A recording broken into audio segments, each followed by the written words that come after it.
సార్వత్రిక ఎన్నికల నేపథ్యంలో గన్నవరం అసెంబ్లీ నియోజకవర్గంలో ఎవరు గెలవబోతున్నారు అనేది ఇప్పుడు సర్వత్రా చర్చనీయాంశంగా అయితే మారింది. వల్లభనేని వంశీ ఆయన వైసీపీ నుంచి బరిలో దిగ్గా అక్కడ వెంకట్రావు ఆయన కూటమి అభ్యర్థిగా బరిలో దిగారు.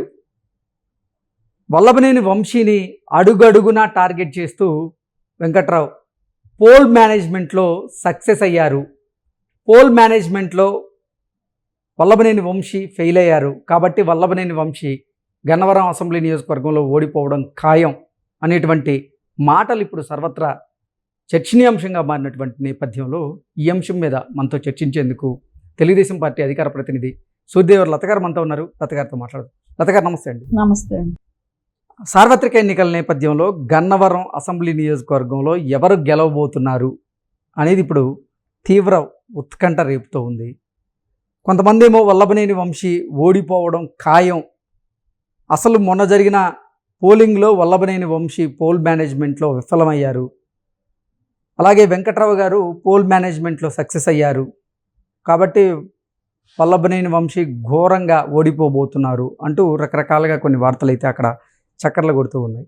అలాగే ఒక సామాజిక వర్గం కూడా వల్లభనేని వంశీని ఆ నియోజకవర్గంలో దూరం పెట్టింది కాబట్టి ఈసారి వల్లభనేని వంశీ ఓడిపోవడం ఖాయం అనేటువంటి సంకేతాలు అయితే బలంగా వినపడుతుంది. వీటి మీద మీ విశ్లేషణ ఏంటి? వల్లభనేని వంశీ గతంలో మాట్లాడిన మాటలే కానివ్వండి, అతను చేసిన వ్యాఖ్యలే కానివ్వండి, అసెంబ్లీ సాక్షిగా అతను మాట్లాడిన మాటలకన్నిటికీ కూడా గన్నవరం ప్రజలు ఎప్పుడెప్పుడు 5 ఏళ్ళు వస్తుందా, ఎందుకంటే గన్నవరం అనేది గత 6 టర్మ్స్గా కూడా అక్కడ తెలుగుదేశం పార్టీ అనేది ఎప్పుడు వస్తూనే ఉంది, కంటిన్యూగా 6 టర్మ్స్ అన్నప్పుడు అది ఇంకా తెలుగుదేశం కంచుకోట లాంటిది. ఇంకా అది అలాంటి చోట అతనికి సీటు రావటమే గొప్ప, తెలుగుదేశం నుంచి అతనికి సీటు రావటం గొప్ప. అలాంటి సీటు నీకు ఏ పార్టీ అయితే నేను ఆదరించిందో, ఏ నాయకుడు అయితే ఆదరించి నీకు సీటు ఇచ్చాడో ఆ నాయకుడు సతీమణినే మాట్లాడటం అనేది గన్నవరం ప్రజలు ఎవరు కూడా సహించలేకపోయారు. సో దాంతోనే అంటే ఎవరు భిక్షతో ఇక్కడ వరకు వచ్చాడో వాళ్ళనే మాట్లాడుతున్నాడు అని అంటే రేపు పొద్దున మనకైనా ఇక్కడ ఇతను ఏం చేస్తాడు. సో తిన్నింటి వాసాలు లెక్క పెట్టే లాంటి వాడు కాబట్టి రేపు పొద్దున మన పరిస్థితులు కూడా ఇలాగే ఉంటాయి. ఎందుకంటే మొత్తం తెలుగుదేశం కంచుకోట లాంటిది. అలాంటి చోట నువ్వు నిలబడి గెలిచిన వాడివి, తెలుగుదేశం భిక్షతో గెలిచిన వాడివి, నువ్వు మళ్ళీ అదే నియోజకవర్గంలో పోటీ చేయగలగా అంత ధైర్యం ఉంటుందా నీకు? తెలుగుదేశం అధ్యక్షుడి సతీమణిని మాట్లాడి అదే అలాంటిది ఎందుకు ఊహించుకోలేకపోయాడో, ఎందుకు దాని గురించి ఆలోచించలేకపోయాడో అర్థం కావట్లేదు అతని గురించి. అలాంటి వ్యక్తి అక్కడ గతంలో కూడా అంటే మొత్తం జగన్మోహన్ రెడ్డి సింగిల్ ఒక ఛాన్స్ అనేవేవో అన్ని చోట్ల పనిచేసిందేమో కానీ గన్నవరంలో పనిచేయలేకపోయింది, గన్నవరంలో గెలవటం జరిగింది. తర్వాత ఇదే యార్లగడ్డ వెంకట్రావు గారు ఆయన అపోజిషన్ పార్టీ ఆయన వైసీపీలో ఉండటం జరిగింది. అంటే ఆయన కూడా అక్కడికి వెళ్ళిపోవటానికి రీజన్ ఏంటంటే గతంలో తెలుగుదేశంలో ఉండేవాళ్ళు, ఆయన కూడా అటు వెళ్ళిపోవటానికి కారణం ఏంటంటే వంశీకి సీట్ ఇవ్వటం నచ్చక ఆయన వెళ్ళటం జరిగింది. కానీ ఆయన ఫస్ట్ ఆశించిన వ్యక్తే. సరే ఇతను వైసీపీకి వెళ్ళిన తర్వాత ఆయన టీడీపీలోకి రావటం జరిగింది.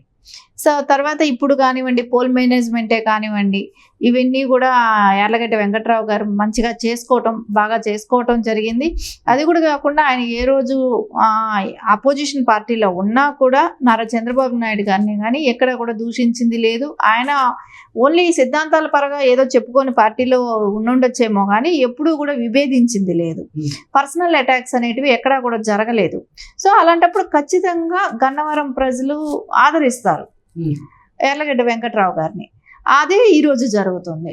ఈరోజు పోల్ మేనేజ్మెంటే కానీ ఒక రకమైన మీరు అంటున్నారు సామాజిక వర్గమే కానివ్వండి, అంటే వాళ్ళ ఓట్ పోల్ కూడా అక్కడ మెయిన్ వాళ్ళే ఎక్కువ ఉంటారు కాబట్టి ఏదైతే ఆ సామాజిక వర్గం కానివ్వండి, ఫైనాన్షియల్గా కానివ్వండి, అండగా ఉండటమే కానివ్వండి, అన్ని రకాలుగా అండదండలు యార్లగడ్డ వెంకట్రావు గారికి. అంటే అసలు గన్నవరం అసెంబ్లీ నియోజకవర్గంలో ఆ సామాజిక వర్గం వారు వల్లభనేని వంశీకి దూరం అవడానికి ప్రధాన కారణం ఏంటి అంటే ఏం చెప్తారు?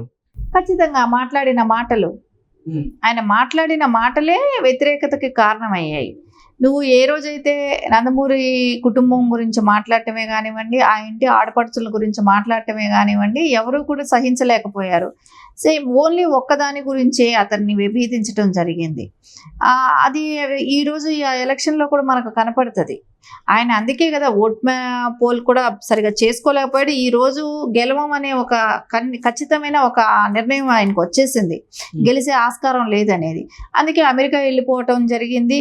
అక్కడ ఎవరైతే వైసీపీ నాయకులు ఉన్న వాళ్ళు అంటే అక్కడ సోషల్ మీడియాలో యాక్టివ్గా మాట్లాడుతూ ఏదో ఒకటి అంటే చూస్తూనే ఉంటాం గత కొద్ది. వల్లభనేని వంశీ అమెరికాలో బిజినెస్ స్టార్ట్ చేయడానికి ఒకే ఒక కారణం ఆ వైఎస్ఆర్సీపీ సింపథైజర్ అంటూ కూడా ఒక వార్త ఇప్పుడు సోషల్ మీడియాలో చక్కర్లు కొడుతూ ఉంది. ఇంతకీ ఆ వైఎస్ఆర్సీపీ సింపథైజర్ ఎవరు?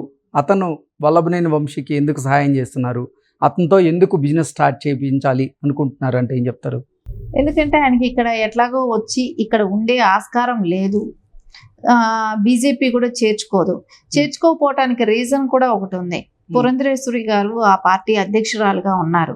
సో సొంత ఆవిడకి చెల్లెలైన భువనేశ్వరి గారిని మాట్లాడిన మాటలే కానివ్వండి, సో వాళ్ళకందరికీ ఆ ఫీలింగ్ ఉంటుంది. ఎందుకు ఉండదు? ఖచ్చితంగా ఉంటుంది కదా.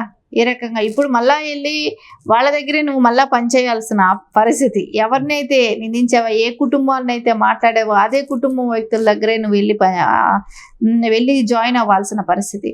కానీ వాళ్ళందరూ ఎలా ఆదరిస్తారు? వాళ్ళకి అనిపిస్తుంది తెలుగుదేశంకి వచ్చే పరిస్థితి లేదు, ఇంకా వైసీపీలో ఉండాలి. వైసీపీలో ఉంటే ఇక్కడ ఓడిపోయాడు నెట్టే లెక్క. ఖచ్చితంగా ఇక్కడ మనుగడ సాగించడం కష్టం.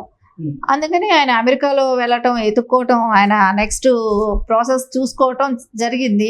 అక్కడికి వెళితే సపోర్ట్ చేయడానికి వైసీపీ వాళ్ళు, ఎవరైతే సోషల్ మీడియాలో యాక్టివ్గా ఉంటూ పంచప్రభాకర్ లాంటి వాళ్ళు ఇలాంటి వాళ్ళు ఉన్నారు కాబట్టి వాళ్ళని అడ్డం పెట్టుకొని అక్కడ గ్రీన్ కార్డ్ తెచ్చుకోవటమే కానివ్వండి. ఎందుకంటే వాళ్ళు ఎంకరేజ్ చేస్తారు కదా, బాగా మాట్లాడాడు, ఆ రోజు బాబు గారిని ఇబ్బంది పెట్టాడు, ఆయన్ని బాధపడేటట్టు చేశాడు అనే ఒక ఇది వాళ్ళకు ఉంటుంది కదా. సో ఖచ్చితంగా ఆ ఉద్దేశంతోనే వాళ్ళు ఈరోజు ఆయన్ని చేరదీయటమే కానివ్వండి, అక్కడ వాళ్ళ బిజినెస్ పరంగా వాళ్ళు హెల్ప్ చేయటమే కానివ్వండి, అక్కడ సెటిల్ అయ్యేటట్టు కూడా వాళ్ళు హెల్ప్ చేస్తున్నట్టే కనపడుతుంది. వీటికన్నిటికీ అంటే ఇక్కడ సొంతంగా ఇంకా రాజకీయ జీవితం అనేది శూన్యం. ఇంకా అంతే కదా, ఇండియా వదిలిపోయాక ఇంకా ఇక్కడ రాజకీయంలో ఏం పార్టిసిపేట్ చేయగలుగుతాడు? అక్కడ కూర్చొని సోషల్ మీడియాలో మాట్లాడటమే తప్ప ఇంకా రాజకీయంగా వచ్చి ఇండియాలో రేపొద్దున మళ్ళా ఎలక్షన్లో పార్టిసిపేట్ చేసే అవకాశం అయితే లేదు. గన్నవరంలో అయితే ఎట్టు పరిస్థితుల్లో కూడా అంటే ఇప్పుడు ఎవరైతే నీకు సపోర్ట్ చేస్తున్నారో ఆ వ్యక్తులందరినీ చూసిన తర్వాత ప్రజలు రేపు నువ్వు ఇక్కడికి వచ్చినా ఆదరించరు. ఎందుకంటే అది సైలెంట్గా ఉంటే వేరుగా ఉంటుంది. ఆ సోషల్ మీడియాలో ఆ పిక్స్ కూడా రావటం జరిగాయి. సార్వత్రిక ఎన్నికల ఫలితాలు జూన్ 4వ తేదీన విడుదల కాబోతున్నటువంటి నేపథ్యంలో వైఎస్ఆర్సీపీ గనక అధికారంలోకి రాకపోతే, అలాగే గన్నవరంలో వల్లభనేని వంశీ ఓడిపోతే అతను ఇక యుఎస్లో సెటిల్ అయ్యి అక్కడే వ్యాపారాలు చేసుకోవాలనుకుంటున్నాడు, రాజకీయ సన్యాసం తీసుకోబోతున్నాడు అంటూ రకరకాలుగా వార్తలు అయితే వస్తూ ఉన్నాయి. వీటి మీద మీరేమంటారు? అంటే ఇంకా రాజకీయ సన్యాసం తప్ప ఏముంటుంది, అదే తీసుకోవాల్సిన అవసరం. ఎందుకంటే ఎవరు ఆదరించే వాళ్ళైతే ఉండరు. గన్నవరం ప్రజలు ఎట్టి పరిస్థితుల్లో కూడా వంశీని ఆదరించే పరిస్థితి అయితే లేదు. ఖచ్చితంగా ఆయన ఓడిపోవటము ఖాయమే. యార్లగడ్డ వెంకట్రావు గారు మంచి మెజారిటీతో గెలిచే అవకాశాలు పక్కా కనపడుతూనే ఉన్నాయి. ఈయనకి అవన్నీ తెలియదు. ఎందుకంటే ఆయన క్యాంపెయిన్ చేసేటప్పుడే అర్థమైపోయింది వంశీ గారికి. సో ఖచ్చితంగా వెళ్ళిపోవాలనేది అంటే ఇప్పటి వరకు నేను అనుకుంటా ఏ ఎమ్మెల్యేలు కూడా ఇంకా దాటలేదు. కొంచెం 4వ తారీఖు వరకైనా వెయిట్ చేస్తున్నారు, సర్దుకుంటున్నారు, రెడీ అవుతున్నారు. కానీ ఈయన ముందే వెళ్ళిపోయాడు అని అంటే రెడీ చేసుకుంటున్నాడు అక్కడ గ్రీన్ కార్డు కానంటే ఆయనకి ఖచ్చితంగా ఒక అవగాహన వచ్చేసింది ఓడిపోతామని. Okay madam, thank you so much.